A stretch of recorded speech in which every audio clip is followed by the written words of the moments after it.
Welcome to the podcast that's dedicated to making you a faster cyclist, the Ask a Cycling Coach podcast presented by Trainer Road. I'm Coach Jonathan Lee, and we do not have our head coach, Tad Timmerman, with us. No, it's not. Instead, we have Cliff Bar Racing and... No, it's not. Say it that way. Cliff Bar Racing and Trainer Road's Pete Morris. How's it going, man? Thanks for having me, guys. I love being here. You're cliffed out head to toe today. I know. I didn't realize until I sat down and I thought, well. I'm sure. There we go. And another Cliff Bar there. He's eating a Cliff Bar now. You can join us on YouTube. This time it's Wednesday at 8 a.m. Pacific, but usually it's Thursdays at 8 a.m. Pacific, and you could have seen Pete very posedly holding up that Cliff Bar there. And we also have our CEO, Nate Pearson. Hello. How you doing? Good. You are getting ready to go. The reason that we're doing this early is really because you're getting ready to go to Australia today. Yeah, that's correct. I'm going tonight. We're doing so here's the schedule so far. Land on Friday, race Heffron Park on Saturday. Sunday, we're doing a group ride. That link will be in the show notes, Producer Tucker. For episode 249. 9 a.m. start. After that, we're going to go to like food and drinks. We are changing the spot so that it's really close to the start-finish. Terry Hills Tavern. Cool. I don't know what that means, but it doesn't really matter. Can't be bad. There's alcohol. It can't be bad. And then Tuesday now, I might race there's like a racetrack that you could race on. You should do Or I it. could do Heffron Park A, but they say that's the day that it's like the real. That's the Hammerfest. Well, maybe like Continental or like, level people are there. Well, that's fun. And then Saturday again is another Heffron Park that I think I'll be able to make. So it's either 3 Heffron Parks or I go 2 Heffron Parks and 1 racetrack. Ooh, The racetrack, I looked at a video, it looks pretty cool. racetracks are super fun to race on. Racetrack. So Yeah. anyways, I'll figure out what that mix is, and I'll decide probably on Sunday what I'm going to do. Sweet. It's supposed to rain, right? Oh, yeah. So, A lot. I might not race at all. which Heffron Park locals, if you're listening to this right now from Australia, Y'all are insane. I want to hear about how you guys or how Heffron Park holds up to rain, because when we've seen it, it seems like you're going to have situations where it's like, because there's no curbs or drainage. I'll It's let you almost know. like it's in a park, and it's like a bike path almost through a park. So there's no curbs or drainage, and the grass just runs right over to that bike path. So it looks like it could definitely get to points where like you're going through puddles. People sent me a picture of it, and I think last week, and it's flooded. So you can't ride. They cancel it. Oh, so I'm going okay. to look on Facebook, and if they cancel it, that's sad. But I think the Saturday, Sunday, and Tuesday look pretty good now, but not a lot of rain. Can we talk rain racing really quick and things? So what are you going to do in terms of equipment? I'm bringing 2 sets of wheels. I have the bike end helium bag, which is awesome because it can take 2 sets of wheels, and it has. Everyone needs to do this. It has 4 like coaster. What are they called? Coasters? Like caster wheels. Caster wheels. Yes. And so when I pull it, it doesn't hurt my hand. And it goes in like any direction. Yeah. Like Yeah. Evoc, like I like your bags, but I don't know why you just put 1 coaster wheel on the front too, because then it makes them tip over. Yeah. And if you had 2, it would make it a little bit more stable, but it would go a long way for that. Because that's the nice thing about that bag. It can kind of like, dog walk, so to speak. It can go crooked too when you're pulling it along that bike and helium. It's just so easy. So I'm bringing on my NV56s, I have GP 5000 GP 5000 TLs 28s. And on my 7/8s, I have the Corsa Speed 25s. So the 28s I'm going to ride for the outdoor ride and probably Heffron Park. Also, it's very, very bumpy. When it's very, very bumpy, we've seen rolling tests where, so if it's a smooth drum, you can be at like 90 PSI and you're good. But the bumpier it is, there's like this inflection point. There's a sweet spot where you're actually getting lower rolling resistance with less air pressure. And this place, when people say it's like really potted, which makes me a little happy. So if there's light rain, I'm thinking light pots, like it's pretty good. Like it's like textured rather than perfectly smooth. I'd The rather- racetrack, I don't want to do perfectly smooth. There's like a layer of rubber. Yes, and layer of And rubber and oil and everything else. Yeah. That's pretty bad. Yeah. So I think I'm going to run probably 60 PSI in 28s or 65, somewhere maybe 60, depending on 60, if there's water or not. When I run 28s, I'm all the way down into like the high 40s on mine. Okay. Yeah, just for a point of reference, So yeah, And the racetrack, I'll probably do the courses if it's dry because that's probably really, really smooth and run those at like 85, 90. yeah. And part of that also, it depends on your internal width of the wheel. So like the wider the internal width, the larger that cavity ends up being that is your tire. So greater volume, less pressure to get the same casing tension. So that's really kind of like the balance point that you look at. If it's going to be a wider internal width, bigger volume, then that's why you would go lower pressure. I have 0 rain gear. People are like, bring your rain gear. I'm like, I don't have rain gear. I live in Reno. Yeah, It rains like twice a year. I know we don't. Yeah, and honestly, usually if it's raining here, other than like random thunderstorms, like it's a lot. freezing cold, and like like it's it's not the sort of basically it is below freezing when that. There happens, are 4 bike shops within 2 blocks of my hotel, though. So I think I'm just gonna walk down there, and because that's the problem is like I bought some Rafa clothes, Yeah. and I bought mediums. Yeah. I couldn't even zip them up. Like, Yeah. I You're not have a other- Rafa medium? I had Rafa mediums before, I thought, but Did you I get guess the not. Did you get the vest that I have where it's like insulated on the front, not on the back? Yeah. I have a small on that one, and it is tight. Well, the medium I can't zip. Like breathing may be restricted. That's a cool. Like, tell about that vest because it's pretty cool. Yeah, it's a clever idea, and it's kind of funny because it exists in like the skimo world and like other like high output cold activities. They'll have like insulation in parts, but then ventilation in others. And this vest has it's not. I don't think it's Primaloft, but it's basically it's like a soft fuzzy insulation on the front. Polartec. Polartec is the Yeah, name. Yep. yeah. Yeah. So it's like Polartec insulation in the front, and then in the back, it's basically mesh for your back, and it's really nice. And I've even used it on warmer days. I just unzip a bit. And the nice thing about that one too is that it has 2 zips, so a bottom zip and a top zip, and they've figured out a way. We are not sponsored by Rafa or anything, but they've figured out a way to make it so that the zippers are just super Not easy to sponsored by operate one-handed. Yeah, no one, just us. Trainer Road. Just Trainer Road. Thanks, Trainer Road. But that's like one big thing. Like it's especially if you're racing, it's really nice to be able to just use your zipper with one hand and not have to like, fuss around with the zipper. The other thing though, it's wind stop and then fleece underneath that. Yes. It's not just a fleece. Exactly. Yeah, Yeah. good point. Yeah, and it makes it super. It's really comfortable to wear. You spend less time zipping and unzipping because I know with like a lot of vests, I end up just zip on. If it's like a climb, it's unzipped. If it's not a climb, I end up zipping up. And with this one, you can kind of just let it go, and it more or less works. So, yeah, it makes a big difference. Do you have like do you have any like leg stuff like bib tights or anything like that for the rain or They like no. I think if you're racing in the rain, you wear what you would normally wear to race anyways, and it can't be cold, right? Like it's Australia. I think it's gonna be that's Pete logic. High right there. 70. That was great. yeah, 70 raining. Yeah, I have a Rafa rain. I do have a Rafa rain vest. fine. It's just a vest. Yeah. And then I'll bring probably Embro cream if I need that. Embro's great in the rain, I find. Yeah. Yeah. I know it gets hotter in the wet, but it's fine. My Embro is not that hot. And yeah, I have Velotoes. If you brought them in, Brought him. Yep. I don't think can Velotoes good in the rain?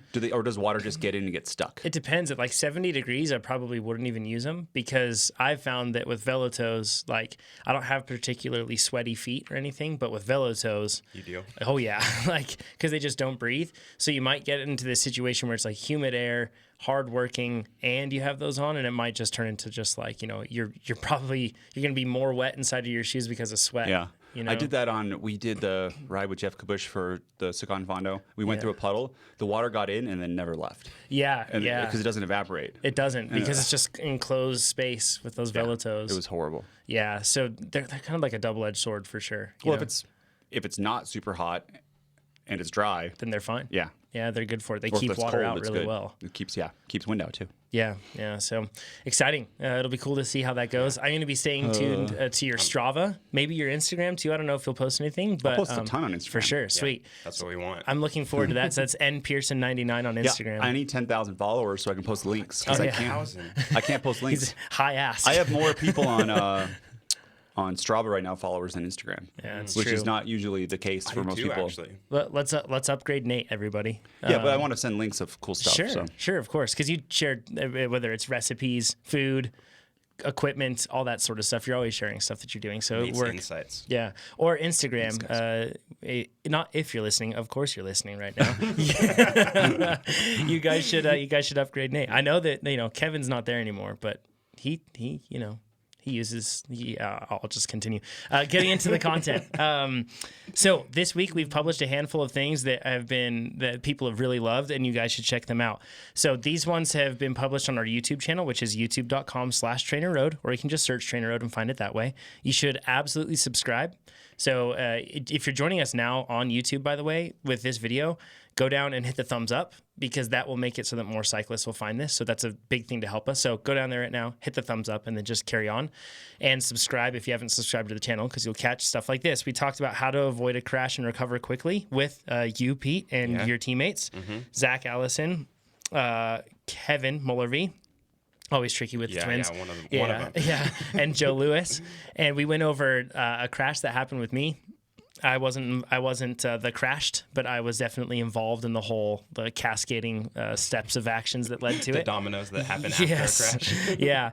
But Zach brought up something really cool on free laps, and I'm going to leave it as a teaser. You have to go to that one to check it out. It's kind of like a cool tip that you can do on free laps.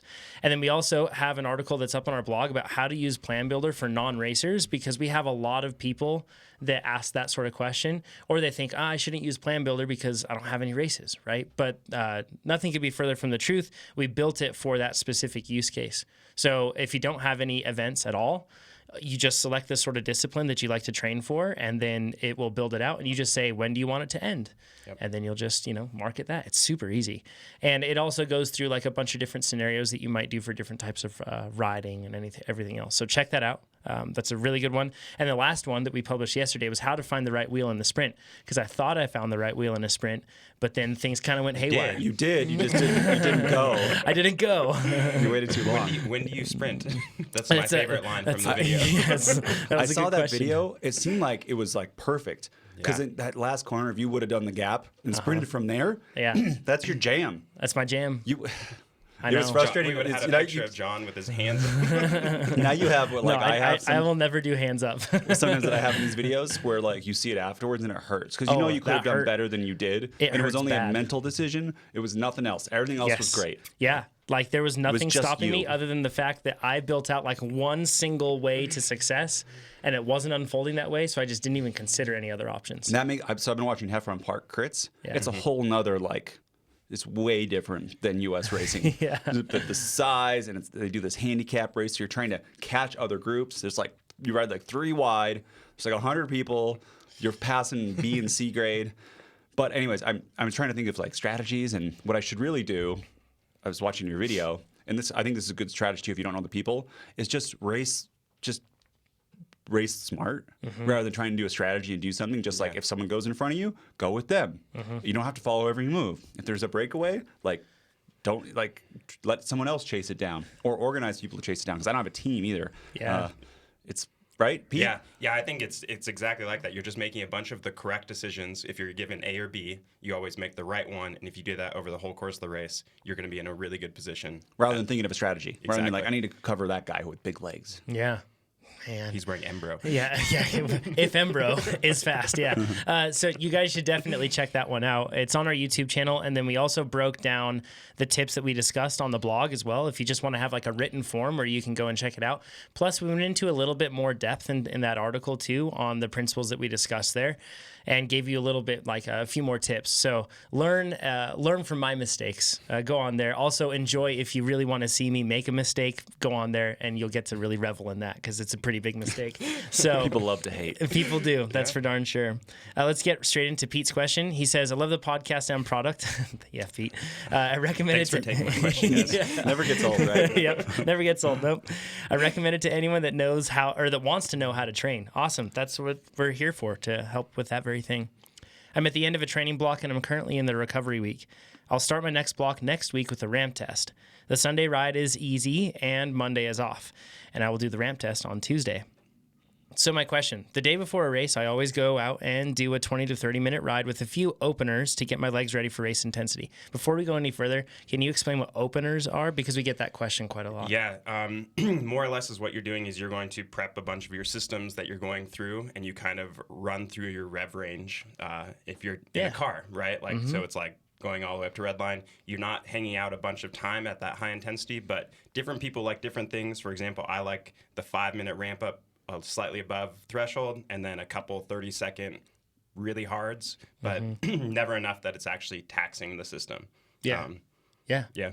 Awesome. I don't like them. They make my legs sore. Yeah. And everybody's a little different. Yeah, I like them, but I don't go overboard. In fact, I have a workout that I usually do for openers. It's called Crane. And sorry, Tucker, for not linking this one. I'm sure he'll pull it up here on the screen if you're watching on YouTube. He's got it. Look at that. So if you're watching on YouTube, then you'll be able to see what this interval structure looks like. And it basically, so that's what I usually schedule for openers, but it's rare that I finish it. Yeah, I was going to say. It's not because like I feel like I just can't make it through. It's not that hard. It's just I purely go on feel. And when I feel like that's enough, I cut it there. I think that's a really good rule of thumb for most people is when you are doing openers, as soon as you feel like it's actually painful, like you're doing an effort that's painful, that's when you should cut it. Yeah. And that's far enough. Your system will rev up and you'll be able to remember that the next day. Yeah, I've noticed. I do feel like it helps, but I have zero data to back that up, and I don't know if it's just psychological. Yeah, right. Yeah. We don't allow that. We've never on this podcast. We've never said that before, but I certainly admit and think it's a good thing that I do believe that it helps me psychologically, and I think that that's, if anything, justification to explore that if you haven't already, just to see how it helps you. It's a good equipment check too. Yeah, that's a really good point. Figure out if things work. We've never made that mistake either before. So he says, my question, scrolling past that, he says it would make sense to me to do the same thing the day before a ramp test. Ding. I've been going easy all week, and now I'm going all out for the ramp test. Not ding. Yeah, unding. Yes. I didn't mean the same thing every time. Yeah, he says, I've been going easy all week, and now I'm going all out for the ramp test, and it seems like it would be a shock to the system. Race logic says to do openers, but I've never heard you mention this before. Yeah, the openers are more like anaerobic rather than just like a VO2 max. I don't know if there's such thing as like a VO2 max opener, but this is how we designed it. So we're not... It sounds funny, but you're not trying to... Okay, so let me step back. The way we designed it is we had a whole bunch of people do ramp tests, see what their performance is on train road workouts subsequent to that, how they do, building through a plan. And then we reverse engineered what is the right number to FTP so they're successful in train road workouts, and then that just makes them faster. Yep. And if I could add just one thing to that, it wasn't just finding it so that they could make every workout like checkbox done. It was there's also a floor to that as well. It wasn't like we just kept dropping it until it was easy. No, yeah, there's a right level, and if you've done the ramp test, you should know the workouts are still hard. So we find that level and we go forward. Now that doesn't mean that you need to. Like your ramp test is your A test. Because when we did this, people just did this in the middle of their training or after the recovery week like this. They didn't do it when they're like after a hard workout, but when they're feeling okay. So before the ramp test, I think you should keep it consistent all the time. And if you think that the ramp test, like you can't do workouts afterwards, we have some really interesting data in the future. And I think it's going to change a whole bunch of stuff. But some people, your lifestyle and volume can influence how you do workouts in the future, right? So you do the ramp test and you high volume, and you go, it's overestimating my FTP because I can't do high volume. Well, maybe that's because you sleep 6 hours a night, right? And don't eat well. There's so many other things other than just the intensity. And have a stress, right? And there's the repeatability side of it too. So that's where going in the workouts and picking the right volume and all this sort of stuff, and we'll build you through. But if you always do, whatever you always do for the ramp test, keep it consistent. So if you want to do an opener, you can, but it's not recommended, and we tell you don't need to do it, and it's not designed to do that. But if you do that and you get your like a higher number than normal, which I don't think you would anyways, just maybe bump it down. Then why would you do it? Sure. Why would you do it if you can't do the workouts? Why do you get a higher ramp test? I wouldn't do beet juice and caffeine before every ramp test unless you always do it. Then you always do it before every workout. Yes. So whatever the state you're in. Right? Exactly. I was going to say that's the important part is whatever you do before every single workout is what you do before the ramp test. Right? Keep it the same. Keep it the same. Exactly. And you don't have to. And the one of the reasons that we actually developed the ramp test, and Pete, this was your project, really, your first one. It was really the first here. one I did at Trainer Road. Big one. Big one. And one of the main things that we wanted to find with all of this is the whole point was to get people with more consistent training that's better for where they need to be, because sustained tests are really difficult for everybody to execute properly on. And with a sustained test, you do have to argue the point of like, you do get closer to that argument of, yeah, freshness really does matter. Or like a person coming in absolute peak form, it does matter. Or the opposite, if they aren't doing well, it's much less likely that they're going to be able to execute a test that actually puts them to their potential. And the ramp test was one of the reasons behind the ramp test was to make it so that more people in a variety of circumstances could get closer to where they need to be. And it's part of that nature is that it's a shorter test. It's the ramp. It doesn't require on your ability to pace, which is so hard. No matter how experienced you are, pacing is really difficult. Look at our TT files. Right. Yeah, right. We even have a number in mind. Yeah. And to his exact point, Pete, you remember this when I first did the ramp test and we were testing it and everything else. I was like, that was terrible. Oh, you got so mad at me. I was upset. I was like, I had no warm up. I felt terrible. That test was garbage. I think the numbers are terrible from it. Yep. And then you guys challenged me. You said, okay, just do it with a warm up then. Do whatever you want. See how it goes. And I warmed up adequately. I went through the test and I was like, oh, I feel wonderful. And then at the end of the test, I got the same exact number. 2 days later, right? Yeah. 2 days later. Exact number. And I was like, oh man, I'm so wrong. So there's part of even that, like if you don't feel good during a ramp test going into it, don't just turn it off and assume it's bad. Just once again, the point of the ramp test is to go until you absolutely can't go anymore. Give it a shot. Go through with it. It's not going to ruin you like a 20-minute interval is if you're coming in really fatigued. And see what it is. My wife even, kudos to her, by the way, in 1 month, she's gotten an 11% boost on the on her FTP. Yeah. She's following the sprint plan. Can you imagine? I know, right? Yeah, following the sprint tri plan. And it's really like the first crack at like structured training that she's done, which is pretty cool. But she was even mentioning, she's like, yeah, I like did not feel good going through it, but I just, I kept going. And No one feels good. that's the thing, yeah. Ever. Also, something Like ever. Like twice a year I feel good. Yeah, exactly. Seriously. And so, I was actually thinking about this the other day. And sometimes, like, we talk about those chainless days.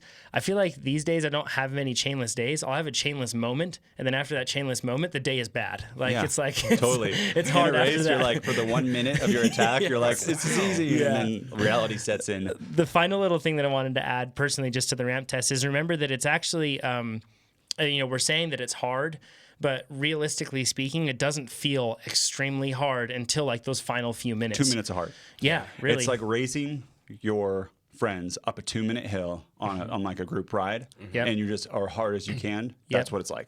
Yeah. So it makes it so that it doesn't throw off your training. It's a way better option. And I think it's an option that a lot of people would see. If you switch to that, you'll see a lot of improvement in your training after that. That being said, too, like we'll be better at this, but as you're going through your plans and if you have issues, right? Like we just talked about some lifestyle issues. I just read something, someone was doing CrossFit 3 times a day, and they're like, these long Wait, thresholds. 3 times a day? 3 times a week.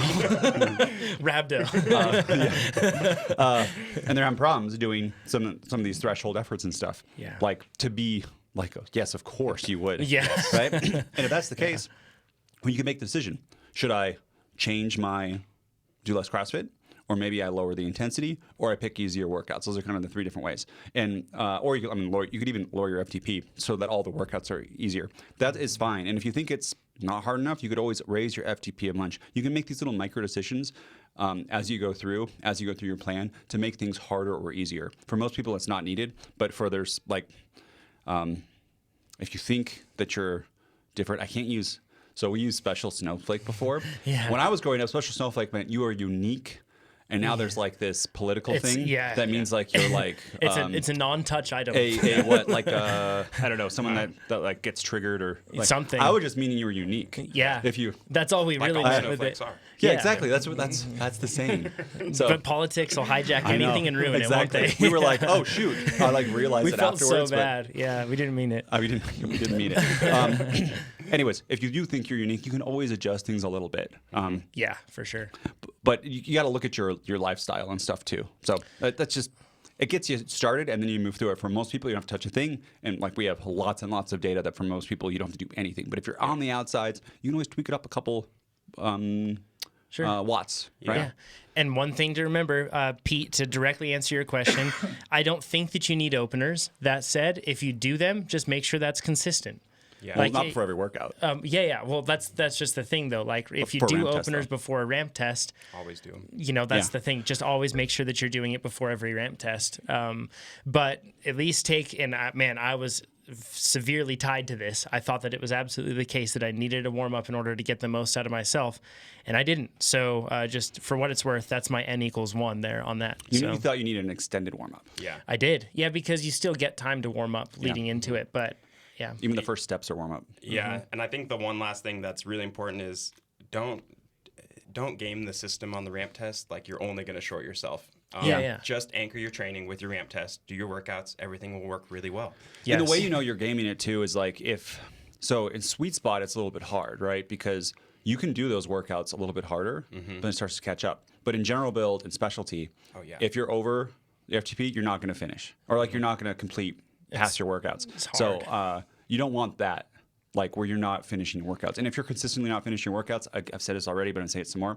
look at the things in your life. Yes. Look at those first, and then adjust your watts, a couple watts, like 5 watts or whatever. We get this. It's easy. I'm not even going to say it. So yeah, just look at the things in your life. Yep. Diet, time of day, sleep. The other thing I was going to say, I'm lifting some weights, as you can all tell on the video. And shirt, it's so tight. Just kidding. It's medium, dude. It's great. I'm going to start wearing Chad Smalls. Now we're going to just have people flooding into the live streams now. Right there. Exactly. I did deadlifts the night before a eclipse, and usually, man, sweet spot. I am a sweet spot killer. Yeah, you're good. I like destroy it. Yeah. And I didn't even do that many deadlifts, but and I've been doing deadlifts for a while now. I just didn't time it correctly, and it totally impacted my ride. So much so that I was like, wow, this is like threshold. Yeah. Right? And it's because I did the night before. And this is the timing that I found works really well for me. I have no data to back this up. It's just for me. Well, I do. For me, it does. I do have data on that. Yeah. If you go hard, like you go hard, aerobic hard, I like to do it immediately after the hard workout to give myself as much time until the next hard. Yeah. I did it after the aerobic ride, and then I have a hard the next day. That's not enough time. Right. And what you just have to think in your brain is, this will impact my aerobic ride, and it's going to be a little bit harder. Yeah. But usually the aerobic rides are not so hard that you can't have a little extra gusto. But if you don't eat well too, I found, especially depending on how hard you lift your legs, the aerobic ride can be crushing. And then you're like, you doubt yourself as an athlete. Yes. Should I be doing this? Everything falls CrossFit apart. does sound pretty good. Yeah. Like, let's do that. Yep. Anyway, so that's a cool technique. And then I found too, for upper body, I'm fine. Upper body, I can't do the day before, especially like at lunchtime. If I can't lift at lunch and then have like an afternoon workout, because it just drains the system. But the day before, the night before, I can lift upper body. You know, everything gets replenished. I sleep, and then it doesn't impact my ride at all. Yeah. And you're kind of capping your lifting at about 30 minutes, right? Yeah, I'm not minutes. doing. Yeah, I'm in college. I used to do like 2 hours at a time, just like all the sets. Because there's other things to do while you're standing at the gym in college. No, there wasn't. I didn't have iPhones or anything. Seriously, I had a shuffle. You just Yeah. Nice. Not even that. Actually, I remember. Side note: I remember in college seeing the first person with the first iPod. Yeah, and I man. was like so jealous. Everyone else crazy. had CDs. That circle scroller. And you get a CD that would go sideways, and you're Yeah. like, "Whoa!" Pete, you were saying yes. Both you guys are too young. No, I had a Walkman for a long time. Same. The tape or CD? Tape. Tape and CD. Yeah. I had both. Mine was yellow. Oh, And mine too. Mine was I yellow. wanted the yellow so bad. Yeah. I just had black. That's very on brand for you. Even as a little kid. From a little kid. It was I want a black one. Do you guys have this in black? Exactly. Matte black, please. We've really gone off the All right, rails. that was a ramp test This question. is where Chad rolls his eyes. Yes. This is what happens when Chad isn't here. One thing I want to ask really quick, because I just want to hit home this same point of the other things in your life. And I want to hear from you guys. If you could pick one thing that has made a big enough, like the biggest difference, so to speak, off the bike in terms of making your workouts more completable, what has it been? Like sleep, nutrition, or anything like that? I was just PT? telling Tucker when we walked in that I adhere to my 9 p.m. bedtime very strictly now. I get into bed at 8:45 and I read until I get sleepy, which is usually 9 o'clock, and it's lights out, and then I wake up with no alarm at 5:30. What? I feel That sounds really good. amazing. It's really nice. But it took like a year of struggling to get into that groove. Yeah. But now I get really sleepy at like 8:15, 8:30, get ready for bed, get into bed, read, and then I'm out. And I don't have the struggles of falling asleep like I used to. I used to go to sleep at about 11 or midnight pretty much for the last 10 years. And then I've swapped, and I feel so much better in the morning. All my workouts are pretty doable.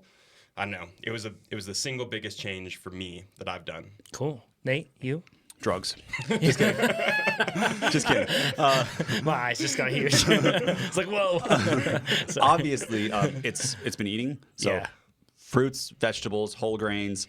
And then for me, it's the 3 to 4 hours before. If I don't hit that 3 to 4 hours, like a high carb meal, for lunch, I've been doing just a sweet potato with like black beans. That's pretty much it. Sometimes a vegetable soup with that. Kind of go lower meat. Do some of my meat after the ride if I'm going to do meat that day. And then make sure it's like a 20-gram dose, like a leucine bump, depending on what it is. I don't know if I said that right. Leucine? Is that how I say it? Yeah. Yeah. Okay, cool. I don't. sure- you I'm read sure- words in your head. Oh, totally. and I'm Yeah, like, totally. And you're like, oh my God, I just said that. Yeah, exactly. yeah, That's what I've said in my head. I don't know how to pronounce it. Yeah. So that's the eating thing is huge, and thanks to a lot of people, it's probably just because I say it, but a lot of people message me, it is because I say it, about they've done the same thing, and then sweet spot becomes easy. Yeah. And it is not that hard.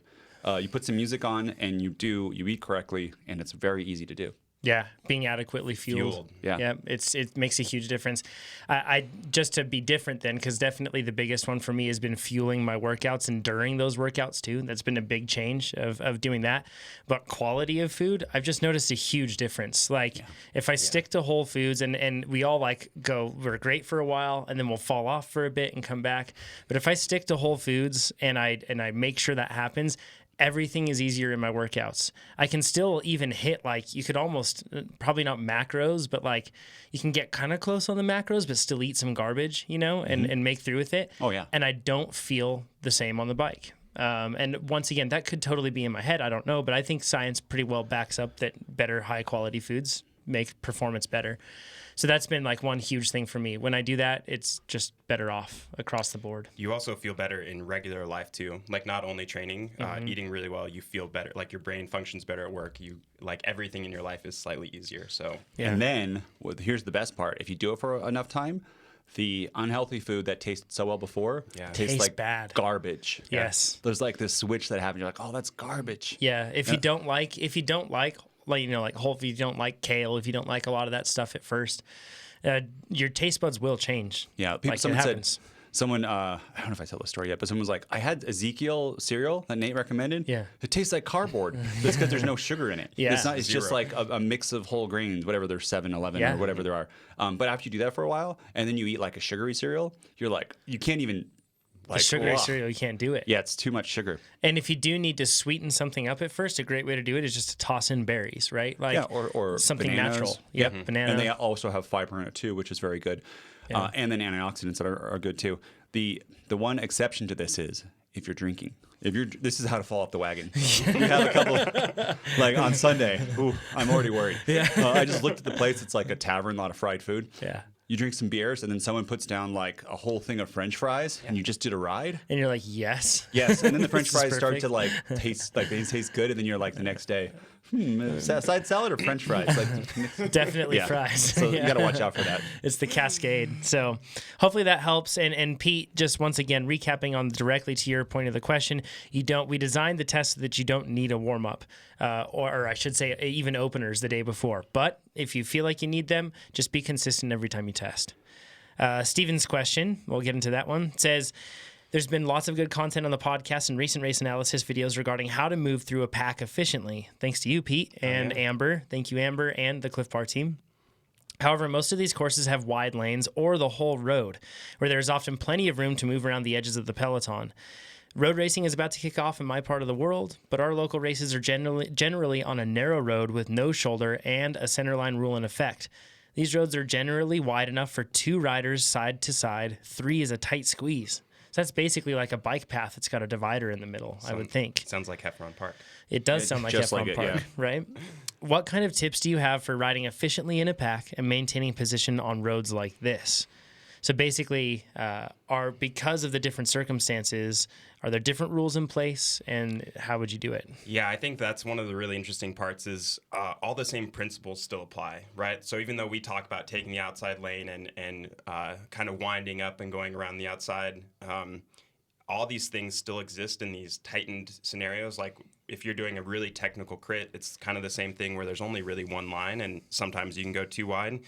You just kind of refine those big decisions you make down into a slightly smaller space. So there's only, instead of being able to pass 50 riders with a crazy move, you can pass 3 or 4 or 2 or 3.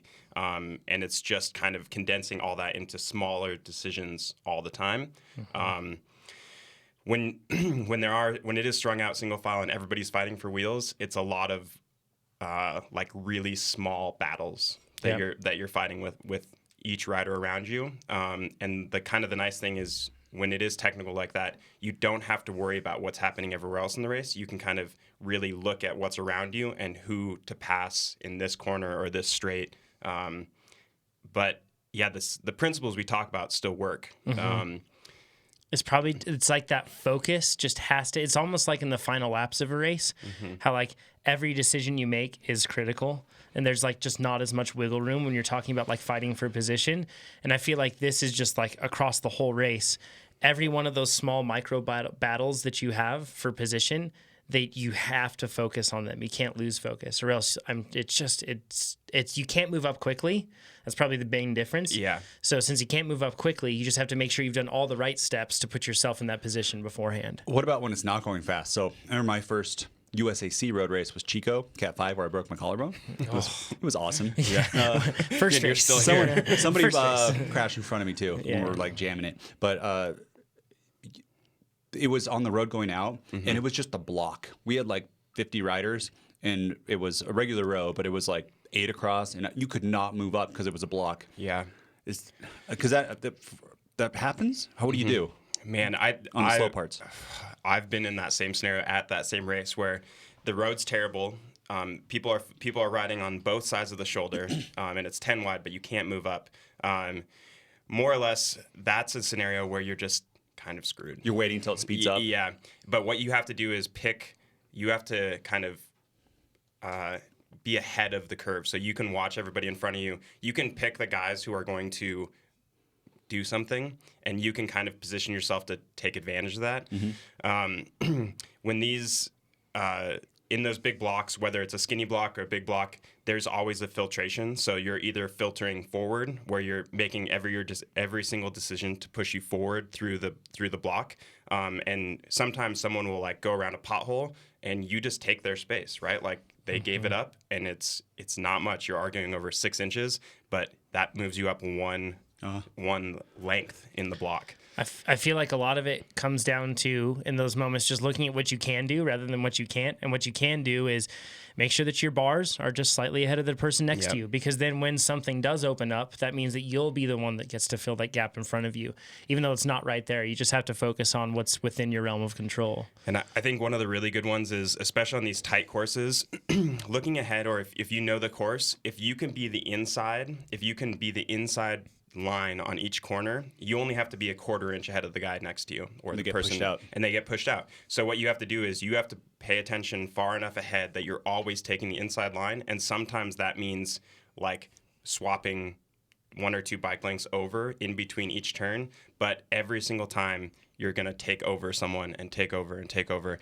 And once you're at the front of the race, when these are all single file, you're only racing against a small portion of the riders in the race. Yeah, that's that washing machine effect that we talk about pretty regularly. If the course is bending in one direction, it generally wants to push riders outside. And that's just how it works. So you can find yourself in a position where you fought hard to be inside, but then you find yourself not inside anymore. So you really just have to make sure that you're being diligent on holding that. And then it comes with its advantages, like you just said.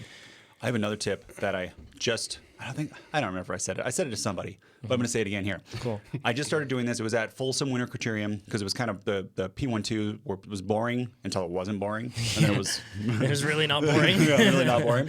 But I was trying to be as efficient as I could on that like 4 3-corner crit. And to do that, as a taller rider, I kept watching the people in front. Like I could kind of see the first people, and as soon as they would pick it up, even before it came to me, I would start to like ramp up my power and kind of like ride into the people behind. It's amazing. And then they would go, but my acceleration was so much smaller than having to wait for the wheels in front of me to accelerate. Because then the gap opens up, but because you were already rolling. Yep, exactly. Yep. So it was slow enough, and we were in a peloton where you could leave a little bit of a gap behind you. And even if you're in the back, you could do that too. Yep. And the other way, the opposite is, we'd be strung out for a little bit of time, and then I could see that, okay, the front people, they're not pedaling right now.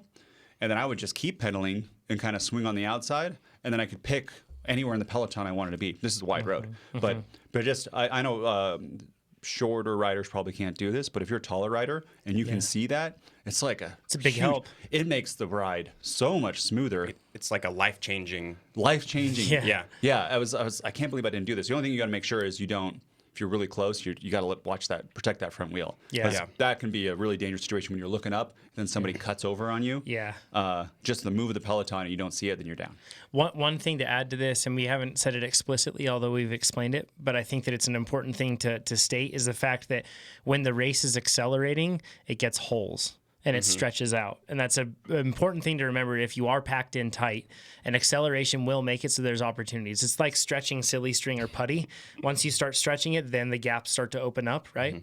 And it takes, if you are stuck and nothing is changing, once an acceleration arrives, it'll be fine. And that's one of the things you have to wait for, especially when you're in a really tightly packed two rider wide, is you have to be chomping at the bit, waiting for this to happen. So you're not wasting energy when nothing is going to. I'm gonna hit the mic some more in a second.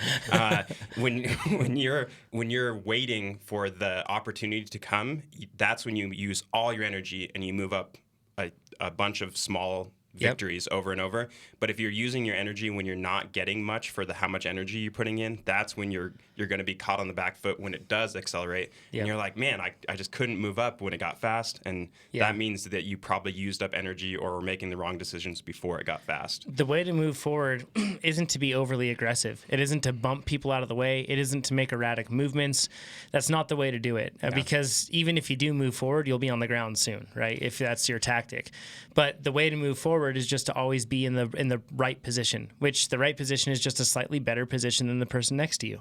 That's it. And we're not talking huge power moves. It's like a bunch of really small things, like one or two more pedal strokes. It's 50 watts more here and there. That makes the difference, but it's always doing that so that your pressure's forward and you move forward through the course. Yep. Yeah. We see this a lot, like even in like classics races and everything else, and they get onto like skinny streets. Like friend of the podcast, Iman Lucas, who's racing over in Belgium. He's very familiar with that.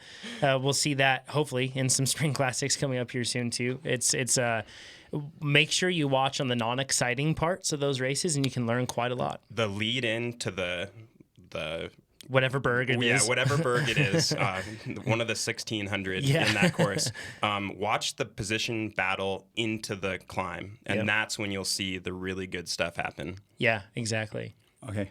Before we go to the next question, sure. Everyone listening, please just give us a thumbs up. I see there's a lot of people watching now live, but not many thumbs up for the video. Ooh. It helps us because what YouTube does is it gives more circulation, and then more people find it, and then we grow, then we hire more engineers, and then we get more cool stuff. We build more amazing features. We make you faster, right? Yes. So that's how it works. A thumbs up makes you faster. Overall, that's actually whoa, hey. Bro! Hashtag, it's almost like I'm a marketing thumbs up guy. Make you faster. Whoa! All right, from Reese, he says, "Firstly, thanks for amazing products and podcast. Since starting Trainer Road, I've gone from an FTP of about 200 watts at 85 kilograms, so that puts it at about 2.35 watts per kilogram in April 2018." To a current FTP of about 300 watts at 69 kilograms, which puts into 4.35 watts per kilogram. Crazy. That's impressive. Reese is fast. So that's. Can you imagine not seeing Reese for a while, like riding with him or her? I don't know. Yeah. And then going on a ride. Yes. And being like, who is this person? What happened? Losing the 85 to 69K. That's impressive. That's a lot of work. That's a lot. Even just seeing this, Reese would be. Yeah, way to go, Reese. Yeah. I'm impressed. Also managed to go from D grade to A grade in one season in Australia.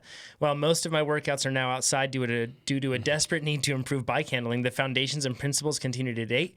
And all along those lines, Reese, that's one of the reasons why outside workouts is such a huge help too. So you can still hit all your marks. Nate, you just did one yesterday, right? I did. Yeah. I did on my Garmin. I can set it up I showed a picture, just like how Trainer Road set up. There's one field I could have improved, and we're going to have articles and stuff on it. Maybe we can put an link Tucker in the show notes on how to set that up. Yep. To look like Trainer Road, which is cool. So if you're on the 1030, 830, or 530 Garmin Edge, it's pretty much like you're doing Trainer Road outside, which is it's awesome. Yeah, it's fun. It's and I super did some cool. sprints too. Got some all-time PR sprint power. Lifetime PRs.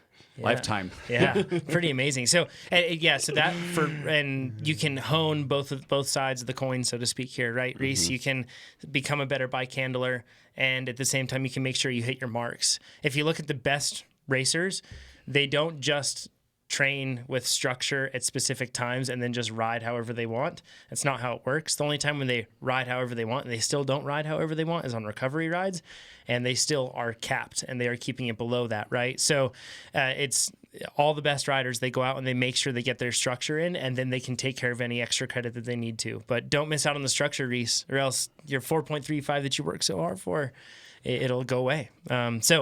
But just the same, it's pretty awesome. I've been doing some outside workouts too. It's really cool. And like we talked about, you can just set up your screen so it's really similar to Trainer Road in a lot of ways. And we will have articles on that. And on Wahoo, it's got like really cool functionality so that you can basically just like go back. If you're like, let's say you're going in the middle of an interval and you come up to a stoplight, something like that. You can even just like, you can pause it, which you can do on the Garmin too. You can always just hit start, stop on the Garmin and pause in the middle and then continue once you're ready. But you can also like scroll in your intervals at the Wahoo. You just can just go back to the beginning of the next one. And then the way that we've set it up too, so I think a lot of people don't, I talk to a lot of people that do workouts on Garmin's, and one of the biggest complaints is that when they're going through their workout, once they hit start, it's just going. And then they feel like, oh, but I'm not quite in the spot where I need to start it. And it gets frustrating for sure. So we've done one main thing to be able to combat that. We make it so that we have a lap interval or like a placeholder interval, so to speak, so that when you come to the beginning of a set, or when you come to the beginning of some sort of large interval structure change in a workout, like for example, if you have VO2 stuff and then you have a sweet spot interval, when you come to the beginning of a set, you have to hit lap. Once you're in the middle of the set, you don't have to hit lap. It'll just work through them. If you're doing 30 by 30s, it just works through it. Yep, which is really nice because you'll get done with your warm-up, and then it won't start until you hit lap, right, for that first set. So then you can get into position. Yeah, get where you need to be to do your intervals. Yep, so then you just hit lap, and then you can move on through and start it. It's super handy. It's awesome. And you can get as specific as you want then, like whether you're going to be riding your TT bike in similar conditions, everything else, whatever you're doing, you can be really specific with it. And we actually have an article coming up right now that's going to talk about what learning experiences from our end on how to match terrain or roads specifically with your interval structure, because that's one thing that I look at it. Basically, I look ahead at my workout, I look at the structure, and then I know what sort of roads I need to pick. We spent some time talking about where to do which workout outside here in the office. Yeah, that's what we do. And we're going to have that in an article so then you can learn from it. It's a fun office. That it is. So someone's talking about TPS reports. I know. Yeah, we're very fortunate. That's for darn sure. So my question is more about technique than training, and I can't recall this question being asked. As a lighter rider, comparatively to others I train with, I seem to have more trouble maintaining momentum over rollers. And he's talking about less than 1 minute climbs when he says rollers. This leads to small gaps forming at times over the crest of the climb. However, give me a longer and steeper climb, and I have no worries at all, which makes sense for lighter riders, right? I'm hoping to know any suggestions about where to place power on rolling terrain. Should I do a big punch leading into the hill? Should I do constant power with a kick over the top?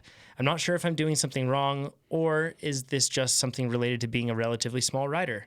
The riders I'm with make this seem effortless. I'm hoping to be able to be more efficient during these rides and hold in with the bigger power riders without needing to kick hard to have to stay with them. So probably the first thing that we can cover here really quick is just basic physics, right? Bigger riders get slowed down more when things are steeper uphill, but they also have an easier time at reaccelerating when things are steep going down, right?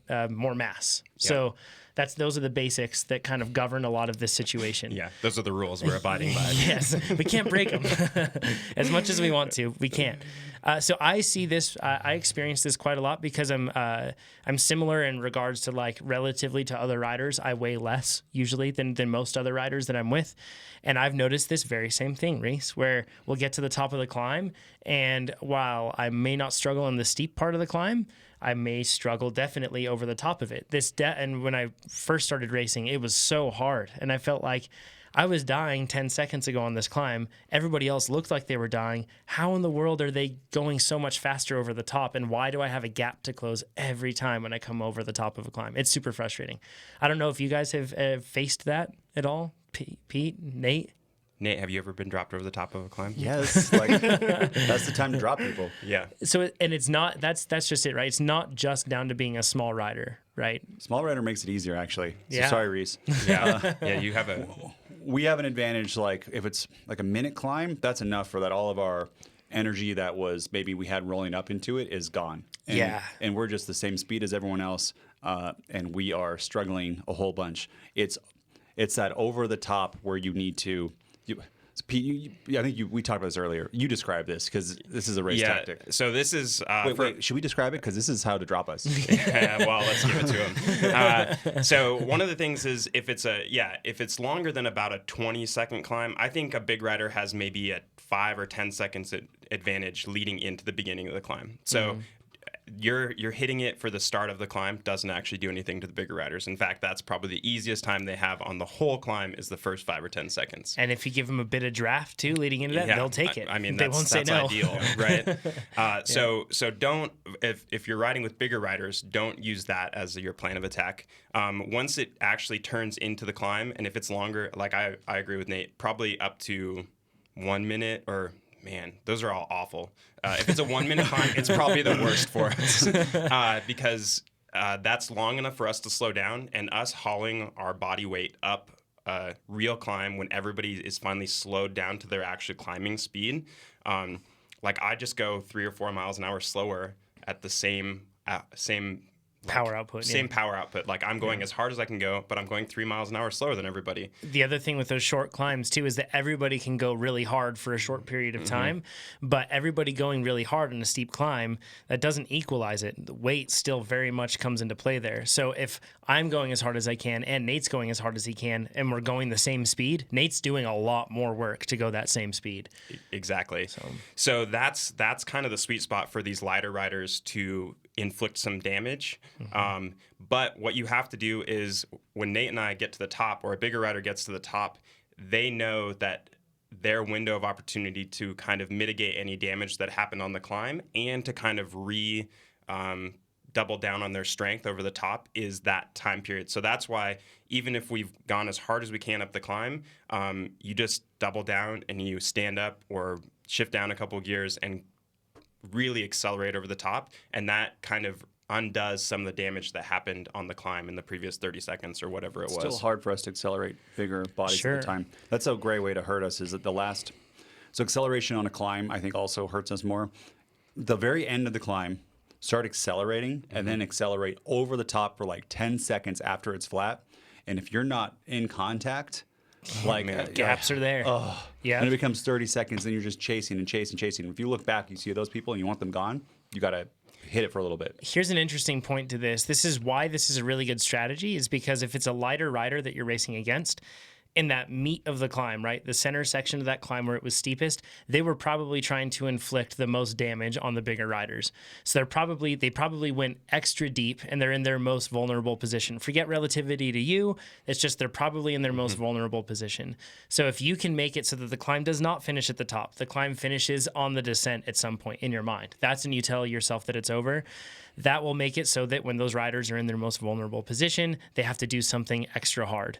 And it also goes against all psychology, because whenever we get to the top of the climb, we want to just go, and take a quick breather, but you can't. And that's just, that'll make it so that you're really hard to race with. Exactly. And for all riders, period, when you put out more power over the top, when the grade lessens, you're going to get back up to speed faster. So you're going to be further ahead of where you would have been if you can put out a little extra power when the grade lessens over the top.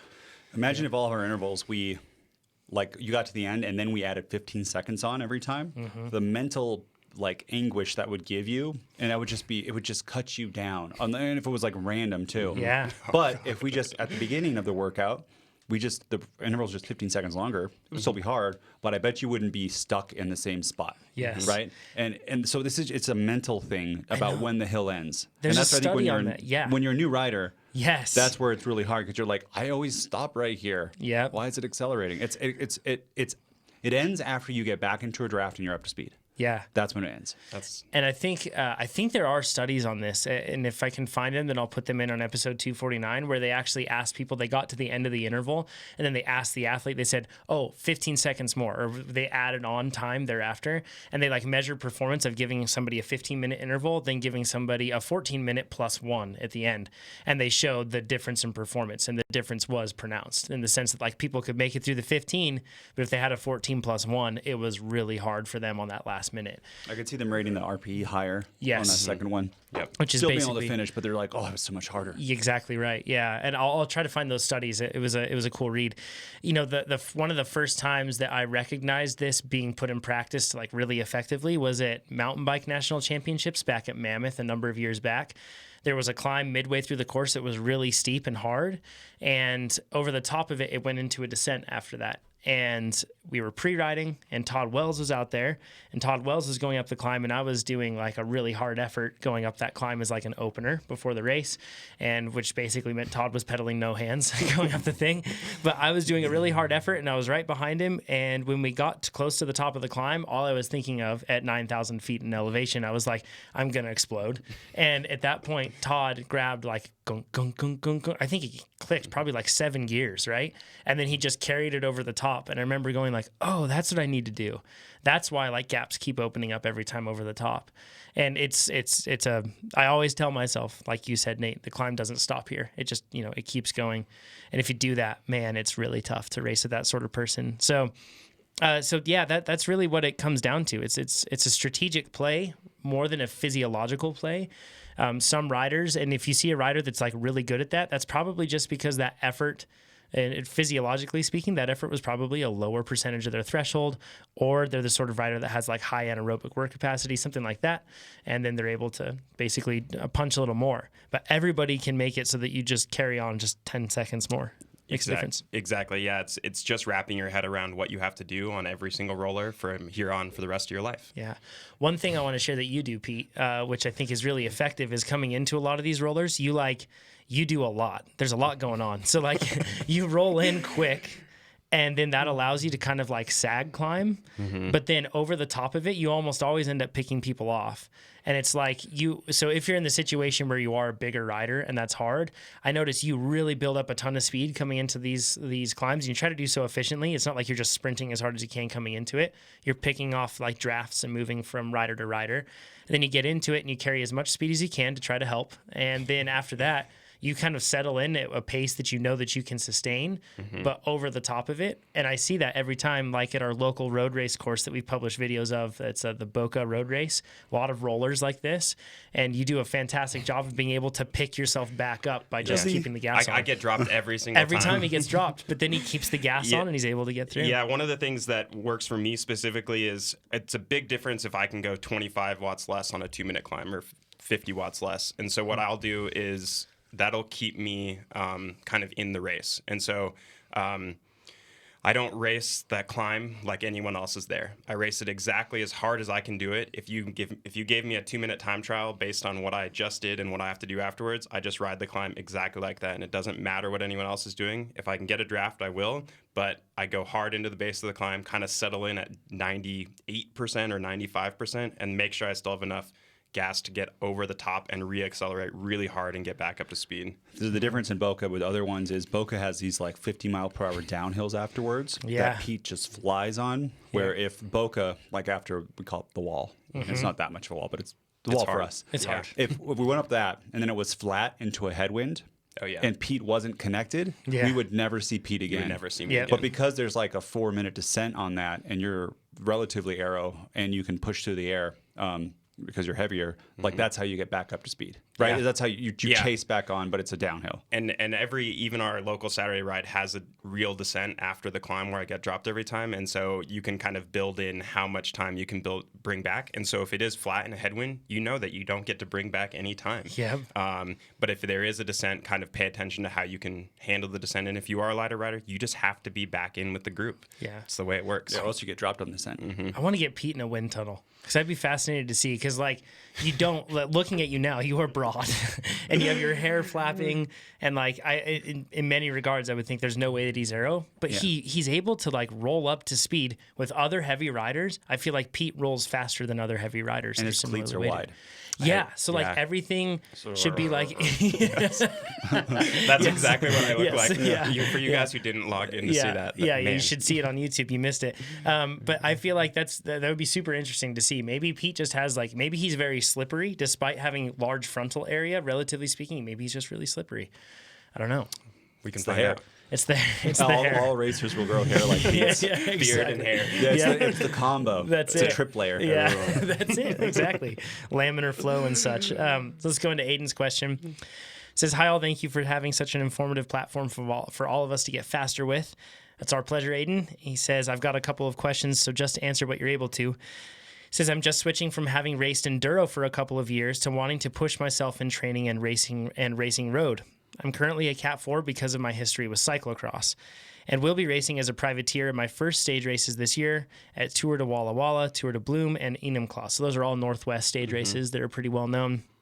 It says, could you give me a brief rundown on the essentials that I should carry on my person for the road races, and then what to do with things like spare wheels, etc., or point me to previous podcasts where it's covered. So let's just cover this question first. We'll take them one at a time here. So brief rundown on the essentials that you should carry with you on the, when you're racing. And I see a huge variety in this. Some people carry nothing. Some people carry the kitchen sink. Pete, what do you do? I don't care very much. Yeah. If it's a real stage race, hopefully there's a follow car. If there's not a follow car, I pretty much always have a CO2, a tube, and maybe a tool. But that's only if am really stuck out in the middle of nowhere. Like if there's a car or if it's a circuit race, I'm not going to bring anything. I'll walk back to the start line. Ditto. If there's follow car, nothing. Yep. Circuit race, nothing. Crit, nothing. Yeah. What do you do for spare wheels, that sort of thing? And I guess what's that process like for riders that have never done the spare wheel thing? Generally speaking, I always bring a spare set of wheels with the same cassette. Big key. Make sure that when you slap your rear wheel in, it actually works. And rotors too. And rotors are huge. Rotors too. One quick thing on rotors: if you have SRAM brakes, for example, and then you put in Shimano rotors on your spare wheels, they are not going to be exactly the same width many times. So you'll have like different braking and/or rubbing. Even the same brand SRAM wheel. SRAM. And I have Envy and Shimano. And I had to bend the rotors on one of my wheel sets in order for them to be the same between the two. Yeah. So yeah, it's definitely something to don't just like take the old ones and slap them on and hope they work.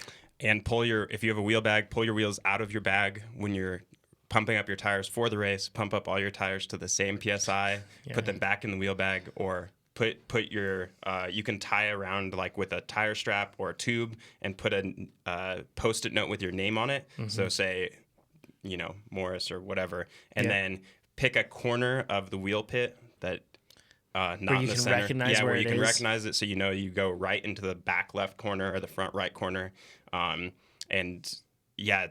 can set yourself up for a way better exchange than if you ripping open your wheel bag. Oh my God, this tire's flat. Yes. That's 20 PSI. Yeah. If you're not using through axles, then one thing I would recommend is putting skewers in those wheels too, in the spare wheels. Then you don't have to change out the skewer caps and go through that whole process because you aren't thinking clearly in that moment. Yeah, and relax. That's the last thing. If you are in a crit or a circuit, if there is a follow car, that's kind of a different scenario. We could jump into that.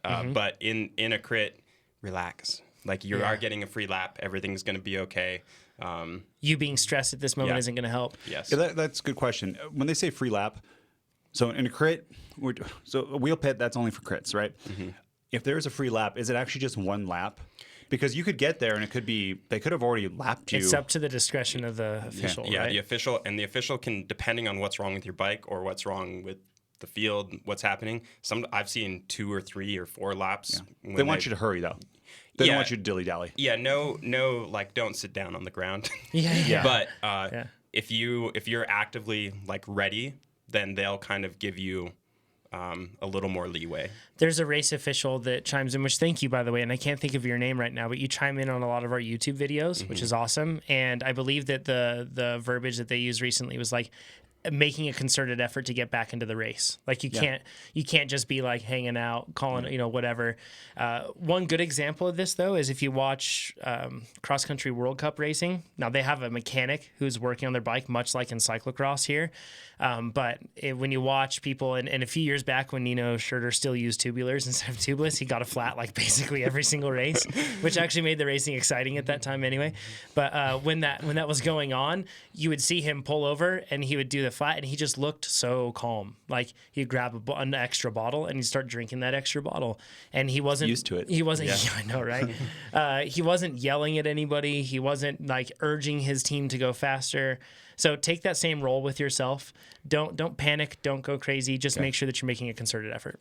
On the flip side of that, at Valley of the Sun, there was a follow car. There was a flat. Yeah, that's right. And the dude had no He was was not making a concerted effort. No, he was not. He was like, oh, like, I don't know. This was the follow car driver. Yes, and I appreciate him for being in the race, probably a volunteer. Yeah. But it took a long time to find my wheels and like talk about it and find a Allen wrench. He didn't have that ready and all that sort of stuff. Question is, if that happens to you, should the follow car help you chase back on? I say yes, 100%. Unless it's like the last half lap or something. Yeah. Even that, I saw in the P12 race, it was last half lap, and there was a truck letting somebody draft on. They're going by me like 45 miles per hour. Yeah. And I'm on the side like, I got dropped too. Or not dropped, I got a flat too. Yeah. Yeah. Should it, Pete, what do you think? Yeah, I've only had it a few times where I've gotten a flat in a circuit race. I don't really do road races, so but circuit races, yes. And one of the things is always pull over, always put your hand up, and then left arm is front wheel, right arm is rear wheel. I hope I didn't mess that up. Always pull Unless over in to Australia. Yeah, It's the opposite. Oh gosh. and then it's Just upside kidding. down. Right? Because if they do it backwards in Yes. Australia. Yeah. Always pull over to the right side of the road, and if you can preemptively pull out whatever wheel is flat for them, and put it down on the ground. Don't hand it to them or anything. It makes your wheel change so, like most of them back in the olden days when no one had disc brakes, it was like 5 or 10 seconds. Yeah. And they would always, one of the things you should do is when they are changing your wheel, say, will you pace me back on? So that they know that you're ready. One of the things they don't want to do is enable someone to run into the back of their car who doesn't know what they're doing. Yeah. So say, will you pace me back on and give me a little bit of time to get up to speed or something, and they'll always help you. Yeah. That's what they're there for. But you have to warn them that you're ready and make sure that you guys are on the same team for this next 5 minutes to get back on. So I can already hear our comments section catching on fire right now about like, no, you should not be able to do that. You should not be able to draft. People have been fined for being able to draft. And this is like a gray area where it definitely exists, where you don't want to overexploit it. Like, who was it? Was it Nibali or somebody that way back in one of the spring classics that was just like holding on to the car? You don't want to hold on to the car. You can work your way through the cars themselves. And when it is just a single car sort of scenario, really that's kind of, it's up to you, the racer, and up to the race organizer what they want to tolerate. Yeah, and one of my questions is, well, are you telling me you would rather have a flat and get paced back on? That's easier. It never is. It's never easier than just staying in. Just staying in. So. Yeah. And I remember in Valley of the Sun, they said that if you do have a mechanical and you have wheels in the follow car, you're able to, if you can stick with the follow car, go ahead to get back in. My guy just gassed. He took all the time in the world. I did like a 4. He took forever to do the change and then just dropped Nate. So. Yeah, and we're not saying hang on to the car and nothing like that. It's just use the car to get back up to speed, and then that car should make a slower effort to get back to the field. Yep. And it doesn't always work like that. No. This is the world we live in. Yes, gray area. It's like soccer or something over here. Tire tube question.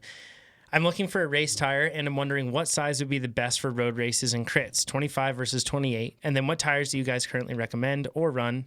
Lastly, for racing, latex or tubeless, and thoughts. And one really quick thing before we stop on this.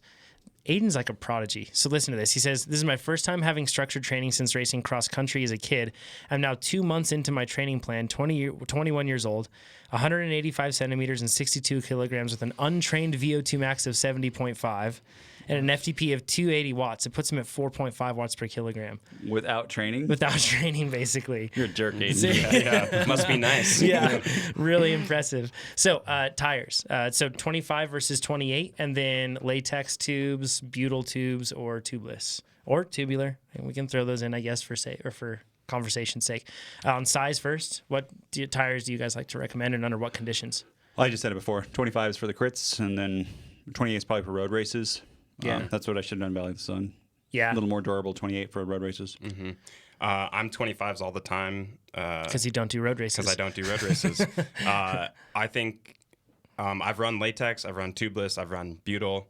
Latex feels pretty nice, but I think the way that tires exist now, tubeless is better across the board. Just find a good tubeless tire, set it up correctly on a nice wide wheel, and you're going to be super happy. There's like in the last year, a whole new generation came out. And I think like from pretty much all the top brands, and those are all Awesome. Good tires. Yeah. If you even feel like the inside of like a Schwalbe Pro 1 tubeless or a GP 5000, I'd be worried about running those with the latex tube because they're kind of like rough inside.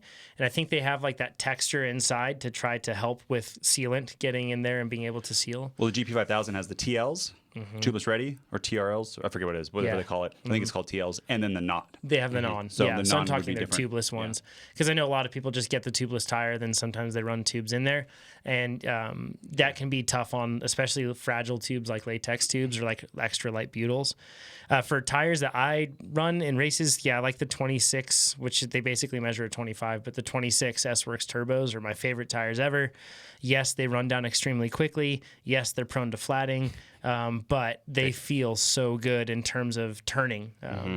I don't know that they're the fastest ones. When I ride those Vittoria Corsas, it could totally be in my mind. I don't know. When I ride those Corsas, I feel like it's faster in a straight line. Those things just feel like they're fast.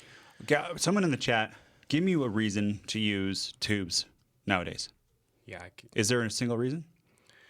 I can't think of one. One of the things, Raiden, is also, especially if you are doing real racing, I would put on specific race tires for your races and run training tires. Yes. Just save your good tires for real races, or if you can run great Yeah. tires all the time, by all means, but put on fresh ones or barely used ones for your real racing. I get a ton of mileage and durability with Schwalbe Pro 1 tubeless. So what I have is this setup. I have 28s in those, and I run those when I'm not racing. And then when I'm racing, then I switch over to my turbos. They're the 26s. So it's it's a pain to switch out tubeless tires and everything else like that. But it's really it's better than getting a flat in a race because my tires are so worn down from training. And then I've ran latex tubes, and when I took like when I breathed extra hard, they flatted, I think. So so I don't personally like those. And then I don't like the Corsas for durability, but I really do. I feel like I don't know if That's why in data a shows crit- this, but man, they feel fast. Yeah, in a crit, when you have an extra set of wheels, as long as you don't get it flat in the last for 5 laps Yeah, or whatever, 5 laps, whenever yeah. the free laps ended, you're good. And if it's barring hitting something sharp, which could happen on any road at any point, if it's like a really rough course, you might not want to run a fragile tire. But if it's not a rough course, then you're Have totally Front fine. Park. Yeah. There's like these. My first crash, worst crash as a kid, when I hit like a groove in the cement, right, and your tire gets sucked Yeah. in. Oh, it's the worst. That's this whole park. Yeah. Like, I don't understand. So you should run 35s so they I don't know, fall in. 30s at least. You're yeah. flying halfway around the world to face childhood fears. It's like, I know, right? Where like you gotta when you hit those in the middle of a crit, you can't like slide into them. Yeah, you gotta like can't. go perpendicular. yes. or else you're going It's like down. the railroad tracks thing, right? Yeah, Like, exactly. Got to square up on them. Oh, man. I have a theory that Aussies love dangerous things. Oh, yeah. And like this is like the whole country, everything's dangerous. I'm so eager to see how this goes, too, because in my mind, just Australians are fast. I don't know why, but they're just fast. Like, I'm a little it's because intimidated. there's so many fast pro Australians. When I'm watching racing, Australians are the commentators that were once fast pros. It's just like, I they're- get it, Australia, you're fast. And all the Aussies that come here to race the U.S. They're are super super fast fast. because Yeah. they come here to race the U.S. Yeah. And everyone's tan and jacked. Yes, they and all they are. got this sweet Amazing accent. accents. Well, Yeah. they have endless summer because they'll race Australian summer and then they come and race in the U.S. in the summer, so they're just fast year round too. We're doing it wrong, Yeah. all of us up here. What if we did? We could do the endless summer and we'll go race in Australia all summer and then what I'm come doing. back. Yeah, sounds great. Yeah, fantastic. Chris says, and this will be the last one before we get into some live questions that you've submitted. So if you are listening now, submit those questions live that you want us to answer, and then we'll comb through those. And actually, Tucker's already combing through them and putting them into our doc for us. So if you have any questions that you want us to answer live, it could be, I don't know, about anything, Pete's hair or whatever else, or something more focused on training, as you wish. We will try to answer them. So Chris says, I'm relatively new to racing, and I've been training on my trainer and outdoors for approximately 10 to 11 months at this time. I weigh in at about 75 kilograms, which is about 165 pounds. And my sprint power really outclasses and this is what he says, my sprint power really outclasses my FTP. So he goes in and shares like a handful of things as far as like his 5 second, 20 second, and everything else. But actually, before we get any further, this is a really good point. Sometimes, especially when I was new at racing, I thought that too. But number one is just because I hadn't done a lot of structured training, so I hadn't built up a lot of aerobic base. I had just been doing a great job at going really hard for random Strava KOMs, right? So like, of course, like that's what the numbers said, but it really wasn't wasn't that my sprinting was exceptional. It was that the rest was bad. In my case, right? Like, but relatively speaking, it seemed really great. So that's just as like a different perspective on the same matter, Chris. He says, however, whenever doing any event, I find that keeping pace with my group really softens me up. And when I go for preems, I'm only able to generate 60 to 70% of my max sprint. And on top of that, when I'm done, I'm completely gassed. Same could be said for sprints. And for those that don't, do you want to explain what a preem is, just in case people don't know? Preem is like an intermediary lap prize during a crit race where the next person to cross the finish line on the following lap gets something. Anything from water park tickets to $10 or pizzas, tires. We used to have water park tickets that got handed out here before I was a dad, and now they don't have them. One of the greatest sad points of my life. Like if they had that, then I would have this family-driven justification to go around and spin circles in an industrial park in the middle of the week. Honey, I got tickets. Exactly. We're going to Wild Waters this weekend. Yes, we're doing it. But alas, it's not there anymore, sadly. So that's what preems are. And in this case, Chris says that when he goes for preems or goes for anything else, because he's been trying so hard to hold in with the pack, he just doesn't have the gas that he wants to have, right? If I go too hard, I'm 100% guaranteed to be dropped when the group catches up to me. That's the thought process there. So obviously, I'm still trying to shed some weakness and improve my cycling profile in every category, but I'm looking for some advice on training sessions I can do to help with hard anaerobic efforts and recovery, or at least be able to drop just down below FTP so that I can stay with the group or keep a lead. So first things first, I'll talk about the specific workouts, and then I'm going to tell you why you shouldn't just do those specific workouts. Yeah, so those aren't. Yeah. So there are workouts that will appear like they will build what you need for that sort of thing, and they do work as long as you have many other pieces in place, right? They're not sustainable. Yes. Like you're not going to keep getting benefits. Yes. So they more sharpen the blade, so to speak. So workouts that I'm talking about, and producer Tucker will show them now. Bear, Hawksbill, and Wolf Jaw. These are all in the Trainer Road catalog. And if you can see it right now on the screen, some people refer to them as billats. And basically... these aren't billats. Well, that's what some people refer to them, to that sort of structure as, yes.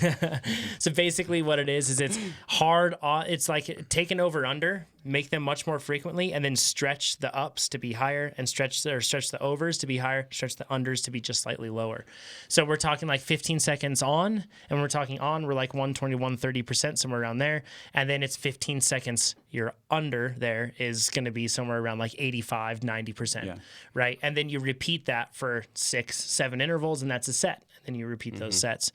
Then there's other ones like Richardson and Zalabu, and those ones will have like a hard start to them, and then they go into that same sort of structure.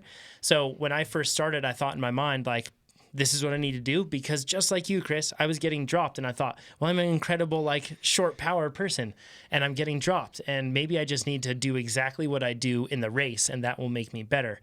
But it didn't work. And I think a lot of this comes down to the fact that a big misunderstanding between like anaerobic efforts, you tend to treat them in your mind, especially when you're new, as being entirely separate from aerobic efforts. And you think that, well, if I'm good at sprinting, like I should just be fine, but you don't realize the fact that your ability to repeat efforts is entirely aerobic. Like that's what it really comes down to. So it's one of those situations where the warning, or I guess the problem sign, or whatever you see to be the problem, isn't the actual problem. It's a symptom, not the cause, right? And in this case, really, it comes down to more aerobic fitness and higher threshold. Like makes everything easier, right, Nate? Like, yeah, this is what I think we probably all experienced it here at 3.2, 3.3, depending on your age.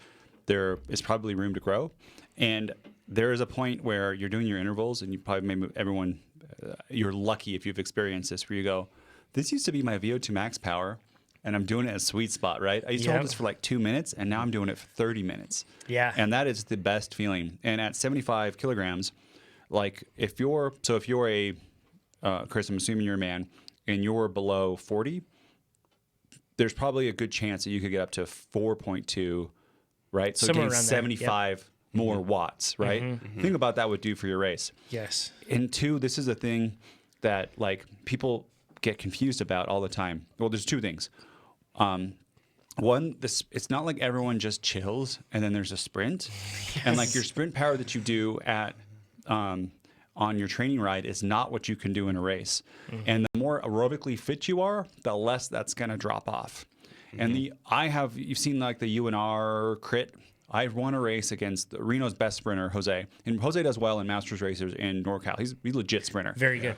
And because it was such a hard race, I beat him on an uphill sprint, and he's Lighter than you. 200 pounds lighter than me. Approximately. Something like that. Approximately. But because, and Pete said, a sprinter on the ropes is way different than a sprinter that's fresh. Yes. And that's Cavendish used to say this too. He's like, people don't realize I'm doing like 600 watts for a minute and then doing my sprint, right? Yeah. And everything else has led up to that point, right? Yeah, exactly. And then 5 hours before that. Yeah. And Sagan too, whenever the race was hard, I say was because he's not as good as he used to be, but when he was really good, he would do really, really great in the races that were extremely hard because he's aerobically fit, and then he would outsprint everybody. Yep. When he was going against Kittle and it was perfectly flat and an easy stage, and there's maybe like a hard last 5 minutes, he wouldn't do as well. Yep. But when it was hard, man, other people's sprint power, they dropped off and his stayed high. Yep. The final point is sometimes you don't even need a huge sprint to win. I've seen Jeff Linder and Chris Reichert, who are Jeff Linder's NorCal Cycling. Check out his YouTube videos. And Chris Reichert from NorCal. Mike Spikes Mike is Spikes, the team, yep. and he's also on some of the videos with Jeff there. Yep. I've seen both of them win sprints with sub 1,000 watt sprints. Against hitters, against like real strong sprinters.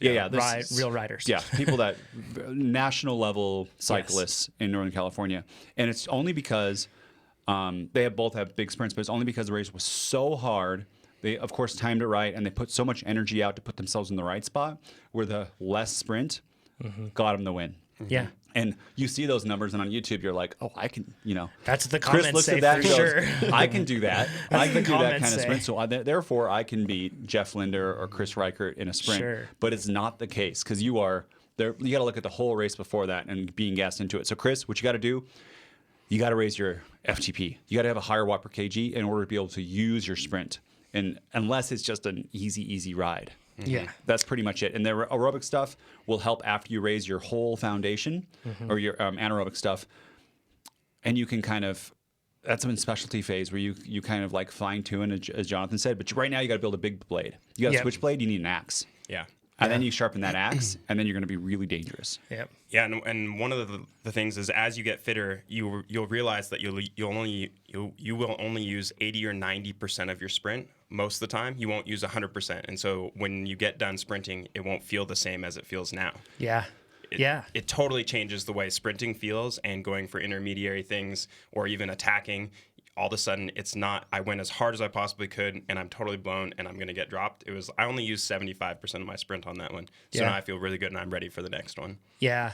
There's also, when it comes down to, and this is kind of straying a bit, Chris, but when it comes down to winning a sprint, unless you are a protected rider with a full lead out train, and this is the strategy, you should not be worried about saving yourself for that final bit. You should be placing much more priority on getting into the right position. Yes.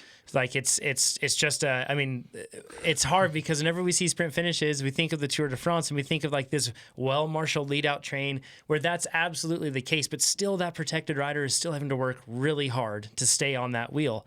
It's just never the case where we basically like it's in a sprint workout where you're just like, fresh, let me recover as long as I can, and then I sprint, You should also know when to spin around that wheel that you followed. Ouch. You should try that. Check our YouTube. What's the video called again? I followed the wrong wheel. You followed the right wheel. I think that I followed the right wheel. I just didn't sprint when it was time. I just blew it. You would have been first into that. You could have been inside corner. I know. Or I think what Zach said is, I think a little bit of gap. You could have sprinted into him. Yeah. And his draft is like a semi truck. We're talking about. Yeah, it's nice. Brennan. It's nice. Brennan's the Brennan 480 Hauser, I watt think is the name. FTP gold medalist, junior world champion. Rower. 6'5", 205 pounds. Yeah. Was Jonathan's lead out in the last turn. Jonathan just sat behind his wheel. Yeah. He never went. You didn't go around until other people passed you. And we talk Sorry, about this John. in the video, and you should check out the video for sure. But we talk about this in the video. Like I tried to hunt for as many cues as I could before the race. Also, like for the past 2 days, I just been destroyed by this person. Like he beat us by a minute. He beat me by 3 minutes on a road bike in the TT. Like You had a TT bike. and I had a TT bike. And then in the road race, like he was out climbing everybody still, and he was just doing things at will. And At 205 pounds. at 205 pounds, so it was just like, okay, like this guy's. And then I asked him, and he's like, "Yeah, I want to win the crit." I was like, "Cool." Then during the warm up, he just kept practicing sprints over and over. And I was like, the dude's going to sprint. And it was like, it seemed so clear. And it almost seemed irresponsible to think of another option because I had been like, it had been hammered over the head for the past like 2 days. You know, like this dude is unbeatable. And Zach said in the video, he even went from the drops to the tops I know. at the end, and you still didn't go. I know. He's like pretty much sitting up. He's like, I'm not. So bad. He's gonna go still. Yeah, he's gonna go. I'm just I waiting. can't wait for him to But sprint. if he would have If he chose to go, he would have sucked you around. He would have sucked you till like 200 because you're a very poppy sprinter. Yeah. I think that's what you're waiting for. Suck to 200 meters to go, pop around. If 10 he pedal strokes, hadn't done. sat up, it would have been all of you would have been going like, "What an amazing sprint! It worked out perfectly, right?" So It's way more fun this way. but it is a lot more fun. Cool. Should we get into some live questions? Yeah, let's do it. Let's do it. Cool. Next one's this one's from Phil. So my FTP dropped a legit 7% after a week of vacation. What did he you says. do on that vacation? That's some vacation right there.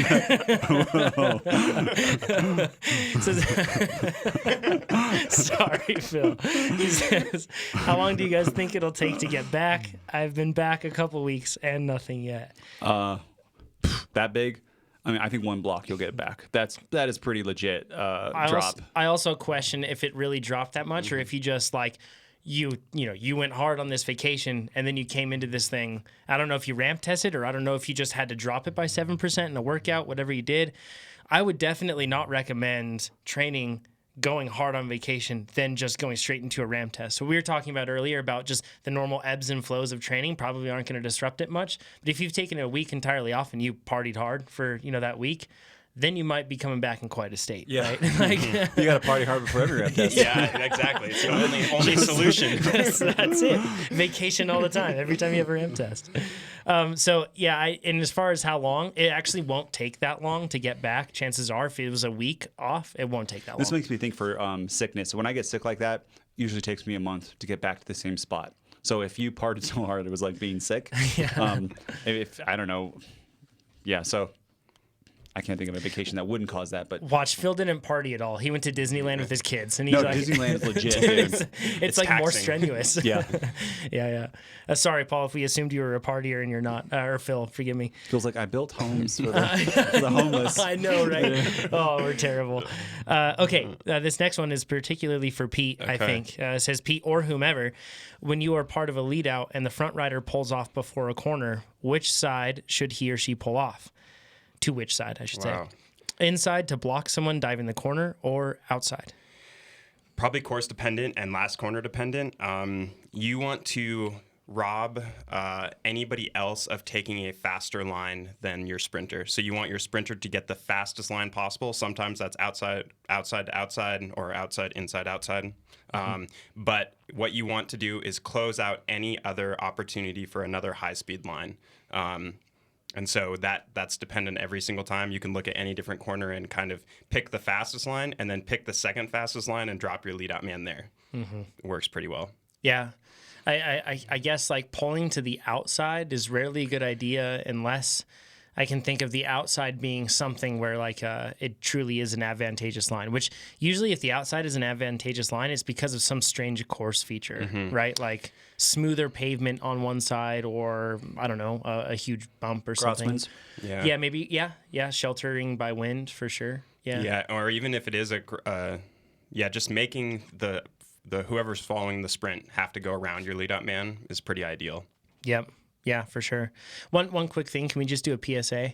No dramatic pull-offs, please. It will help all of us in amateur racing. Because that's what it looks like in the Tour de France. Yes. You go from one side to all the way to the other side. Nobody needs to die. It's just bike racing. Just keep going straight. Yes, that's it. Don't deviate. Yep, don't deviate. You can go straight, and then you can just slow down, and people will go around you. They'll be able to see you and go around you. So just don't do the dramatic pull-offs. Next question for the ramp test. At what cadence should you stop a ramp test? So I assume this is probably talking about doing it on erg mode. So if you do something on erg mode and then you're kind of getting drugged down, Like there's this inverse relationship that smart trainers will do with speed and torque, basically. And as your speed is dropping, it will ramp up the resistance in order to keep you at a specific power target. And the opposite is also true. That's why, like, if you start pedaling really quickly, it'll feel like the resistance is gone. And it's because it's holding you at that power target, and they have an inverse relationship. So when you're getting drugged down at the end and your speed is starting to drop like that, it ramps up the resistance, and it turns into this, like, you can get just sucked down into a hole. Yeah. When it gets ridiculous, I mean, I've never seen someone like start going down in the 40s and then last another minute. It doesn't happen. Like you're dying, and usually that cadence drops lasts, I don't know, 15, 20 seconds. Yeah. But if it's starting to get outside of what you would ever do in a workout, you're probably then, like we said before, it's not going to be representative of whatever you do. And you're probably going to blow up any second anyway. Any second, right? Like, do you ever see someone hit 40 and just last forever then? Yeah. That sounds like a nightmare. Yeah, I would say I've 60s, 50s, but like Nate says, you're only going to do that for 5 or 10 or 15 seconds. That's really the tail end. I've never, I blow up at whatever my normal Regular. cadence is. It just blows. Yeah, like that's the same the thing engine for me. goes. Yep, check Yep. engine light comes on, drain plug drops out. Wheels fall off the bus. Yeah. One thing with this too is if you do remember the fact that, you know, with this ramp test, if you get drugged down, it's not like it ruins your test. Yep. We definitely planned and tested all around those sort of scenarios because they happen. So you just keep going until you can't. The one thing I would say is that if you get to the point where like your knee is like, or like your knees are really hurting or something, and you're getting drugged down like that, don't just stop. Yeah, just you stop. know, just don't drag yourself all the way down like that. So, okay, next one. Somebody says, does Trainer Road hire developers? From Russ. No. I do it all. No, yes, we do. So we just shut down the 2 engineering posts because I like to interview all the people. So this is like a little CEO meta thing, but I'm going to Sydney right now for a entrepreneurs organization university, which is like a learning event. And one guy there, Mark Moses, if you're a business person, his book Make Big Happen, I love that book. And he says, to get to the point, I'm not there yet, but as a CEO, you make like 3 decisions a year, the key decisions, and that's what you do. There's another step back from that. Jason Lemkin, who's a big SaaS guy, and there's SaaSters going on next week. He says at our stage, the most important thing that I can do is recruiting and hiring, because we get the right people on the bus. Jim Collins, Good to Great. Tell everybody a lot of these books, right? Yeah. That is extremely important too. If we get the right people on the bus and I have the right vision and I make those 3 to 4 correct decisions during the year, we can succeed as a company. Yeah. Okay. Which is making all of you faster. Exactly. Yep. And it all comes back to thumbs up. Really, that's it. Thumbs up makes you If faster. you're listening, thumbs up. So I have a month of travel where we're doing a bunch of learning events actually too. Pete's going to London to do learn stuff in the same entrepreneurs organization kind of thing. Long story short is I'm not going to be able to interview anyone, and I'm actually going to be on the podcast for I think a whole month. Yeah, it'll be a month. It's crazy. Yeah. But so we don't have the job posting open for 1 month. And we just hired, we're up to 78 or 79 employees. So we just hired a bunch of people. I think we've been absorbing them really well, but I think everyone has a little bit of fatigue with all the new hiring and onboarding. It takes time from everybody to do that. Yeah. So we might, we've actually absorbed them really well. Yeah, it's been Engineers, awesome. day one, PRs. right? Marketing, same thing. Yeah, Day one, right? already, They're changing things. everything's We're knocking out. Yeah. Which is all about getting the right hires, right? Because if you get the right people and you have the right system, these things can be really good.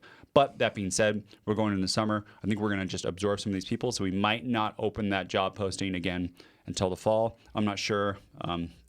It depends on growth rate in the summer, how many of you do outside workouts. And stay if you on. stay with us, then we can hire more.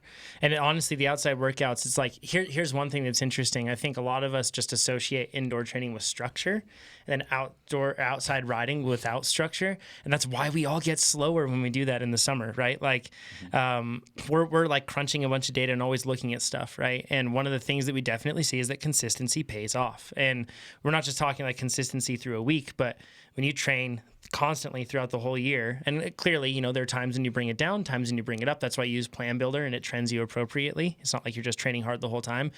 There's like some serious numerical differences that hopefully at some point we'll be able to kind of like release, and we just want to make sure the data is really sound and be able to go through with it. But some serious differences. If you were to use outside workouts and train outside all year, you're going to get way faster, way faster. Yeah.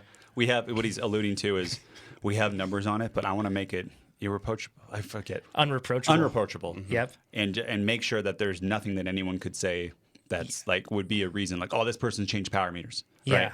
Exactly. I want to take all of those things out before we share any of that data, and I don't even know if before we release it. But I'm very confident that if you stay structured the whole year, you'll be faster than if you don't. I was going to say, we'll tell you the secret: stay structured all year, and you'll get faster than if you didn't. Amazing. And here's one cool thing with that too: when you finish your outside workout, like I finished mine, then you just hit lap at the end, and it says workout complete. Garmin even plays you like a weird song. I don't know if Wahoo does it too, but it's like done. And then after that, you can still do whatever else you need to do. Like you can get your structure done. You can even just like, let's say you don't want to follow a plan for some reason. I don't know why you would do that. Since you have Plan Builder now, it can just trend you through appropriately. But if you don't want to, you can still just throw a workout on, and you might just do a minus version, right? Like a short workout, 45-minute interval workout, and then throw that on, make that an outside workout on your calendar, and then it'll just push right to your head unit, and you can do it. So Russ, yes, but not at the moment. You just missed it, man. Yeah. TrainerRoad.com/jobs is where you can stay tuned for it. I think in the last like 6 months, I've done over 100 interviews easy. Easy. Like maybe 150. I don't know. You did a really good job. And thank you for passing off all the awesome people that you got did. good employees. And thank you everybody for applying and because we haven't been able to clearly we can't hire everybody. Yeah. And there are some of you, especially ones that we talk to, we know you listen to the podcast, we know you use Trainer Road, and we haven't been able to hire you and it's we still we genuinely appreciate the product marketing manager, the product marketing manager, and the copywriter jobs all had well over 100 applicants, and they were like, I think Pete was in one of the meetings. He's like, these people are applying to us. Like these people are way better than really good. Right? Yes. You're kind of it's intimidating, right? Mm-hmm. It just raises all of our game when these people do it. So it's not because that if you didn't make it that you're necessarily bad. That it's just there were so many good that it was really, really, really super hard. And sometimes it's about finding the right fit, right? Like for us specifically in the marketing side, it was about finding the right fit. But if we get more thumbs up, we'll get more jobs. Thumbs up.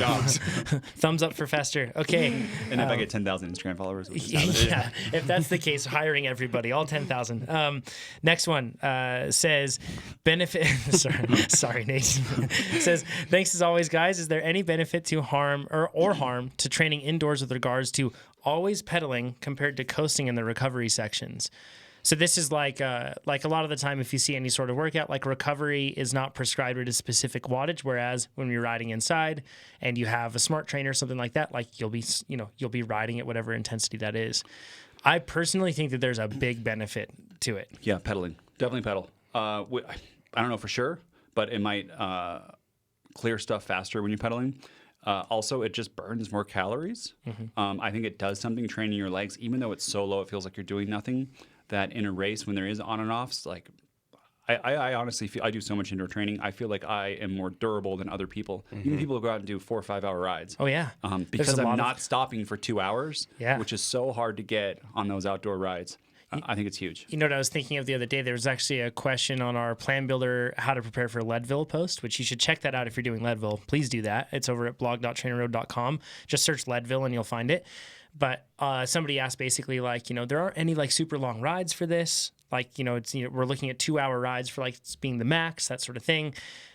Should I add in extras? Won't I be at a disadvantage? And we clearly said the same thing that we have advised all the time is you can absolutely add in longer rides. Just make sure that you understand the fact that that's going to have some sort of impact on your training. And then also it's that you don't need them. I mean, you did all of your Leadville training on 2 to 3. I think maybe a 3 was the longest. I did some outside races, but all my indoor rides were 2 hours. People though get confused. I probably would have done better if I would have done some long rides, not 9-10 hour rides, but not those. Yeah, but I could have been done some 4 hours, maybe a 5 here and there, a couple hundreds. Sure. But you don't have to. So if it doesn't seem like something I specifically did this because everyone was like, you have to. I want to prove. No, you don't. You can go sub 9 without doing it, even with bad bike handling and blowing up. And people say the blowing up is because I didn't do long ones, but it really is just it's nutrition. I had about 1,500 calories that I just left. I gave to a little kid on the side because it was a hot mess in my back. That's a different story. So something to add to this, though, I was thinking about this. Columbine is going to take anybody from 75 to probably 150 minutes, depending on it, maybe longer. And you're constantly pedaling up Columbine. Mm-hmm. You can't not, right? Or else you just fall over. So think of how many people have actually pedaled nonstop for 2 hours that are racing Leadville, and I bet it's actually not that many. Yeah. Relatively speaking. Not many people. It's going to be hard to find a climb like that in your area. Yeah, it's tough. But then when you do it that way, and there is something to be said for that, that's building those sort of muscular endurance that actually pays off and makes that sort of effort not as damaging as it needs to be. So, yeah, I mean, I'd argue that you'd have, in one respect, you'd have like a big notch up on everybody else just in that regard. Then add on to the fact all the structure you've done. I think it's the best way to do it. It's a very different way than what your brain would tell you, because the brain says like, just do that and then it'll be fine, whatever it is. But you don't have to replicate, and replicating is not the fastest or the best way to get faster, I don't think. So, yeah, and directly to it. If you do need to coast or something like that, I still take breaks every once in a while. I always struggle with like tight joints, tight hips, everything else. So I'll pause my workout really quick. I'll get off and I'll stretch. And when I'm talking like in the middle of a rest interval, then I just get right back on. Because a lot of the time that's why we stand up or start coasting when we're outside, something like that, is because we just need to stretch a little bit. You can totally stand up and just do that on the trainer. On the rollers though, standing up and coasting gets a little hard. If it's like the end of a VO2 interval and I'm like totally cooked, I might take 5 seconds and be like and not pedal, but then I try to get it up and I try to get that feeling of pedaling while I'm still gassed. I think it does something mentally too, to be able to pedal just a little bit when you're gassed, and especially over the hill climb, all that we just talked about earlier. It helps. Yeah, I was going to say that's exactly, I call that like a little mental victory every time I can get back on the power when I feel terrible and I'm pedaling at 130 watts, but I'm pedaling like that's like a check mark in my box. It's like the hill or the interval doesn't end until 30 seconds after. Yes. And then you still feel the same as if you would have pedaled or not. Exactly. But you get that extra like distance on the fake road. I've never been in a trainer road. I've never been in a race where I've ever been able to just say, oh yeah, okay, let's all stop, right? Like I did my hard effort, everyone coast. That just doesn't happen. So it is nice to have that definitely in a racing scenario. One quick thing I want to touch on, Pete. You've been riding rollers now. I have been riding rollers. Which ones are you riding, and how do you like them? Because Pete, you're this like, I mean, Norse god figure to many, right? So we should break it down and show the fact that even you struggled, right? I'm riding Elite Neros, the new erg rollers. They're pretty awesome. They've been working really well for me. I have crashed off the rollers in my office multiple times. I knocked the whiteboard tray off my whiteboard, which is right next to where I ride. I've also crashed into my desk. And I knocked a couple things off. I also ran into there's a filing cabinet in front of my desk, and there's a tire scrub on it now from running into that also. It was really, really taxing at the beginning, mentally taxing. I was struggling on most workouts. Just yesterday, I did probably the hardest workout I've done this year. I did Bashful +6. And mentally, it was still tough, but it was the first time where I could kind of turn off and still ride the rollers in between. But it took, I've been riding them for like a month. So it took a long time. Like it was a lot of mental work. The one thing that's really nice for me is I feel like my position is a little better. I can kind of focus more on race position, and I kind of hunker down a lot more like I used to do on my Wahoo kicker, but now I feel like I'm in race position. And but probably I don't know, I think they're great. If I could have a magical room with all the things in them, I would probably use them like 80 or 90% of the time, and I would still use a smart trainer 10 or 20% of the time for really specific workouts. I dig them. All right, kid, is it like interval structure where you would use one or the other? The really, really hard on-offs where you're doing like 600 or 800 watts. Not that I'm just scared that I'm going to like crash into the wall or something, It's, if you're going that hard and my brain just starts shutting off, like red lights come on and like the blackness closes in, I'm a little scared, but I haven't actually done them yet, so I can't. Yeah, I've gotten to the point where there isn't a single workout that I would prefer to do. When you do them, can you film it? Yeah. Thank you. Yes, I can. We talked about this before. One thing to remember is as soon as you go off the rollers with your wheels, you don't go anywhere. it's not like your bike lurches forward. That rotational mass of the wheels does not overtake anything. If you're going 18 and you fall off, it's not like you go 18 into your wall. You just stop. Wait, you don't? Yeah, believe it or not. And it's cool how it gets easier. And I love them. And those Neros are darn good too. They're really good. I've been using those too now. I like them. So welcome to the roller club. Oh yeah, fist bump, Pete. Hey, roller Nate, guys. you gonna join the roller? Oh. You can borrow them if you want. No. All right. Well, with that, everybody, thanks so much for joining us this week. Remember, and by the way, thank you everybody for doing this, for going over to trainerroad.com/podcast and submitting questions. So many of you submit them every week, and that's awesome, and we love it. And we wish we could answer all of them, and hopefully we covered a wide swath this week to give you some good answers to get faster. And if you're listening to this on whatever podcast app you're listening to, you should definitely give us, you can subscribe. I know a lot of you just listen to them ad hoc, like you just wait for it and then you go, but subscribe with whatever app you're using. That way you'll get them always in your feed and you'll know when they're there. Final thing, please share the podcast with other people because that does a ton to help us here at Trainer Road.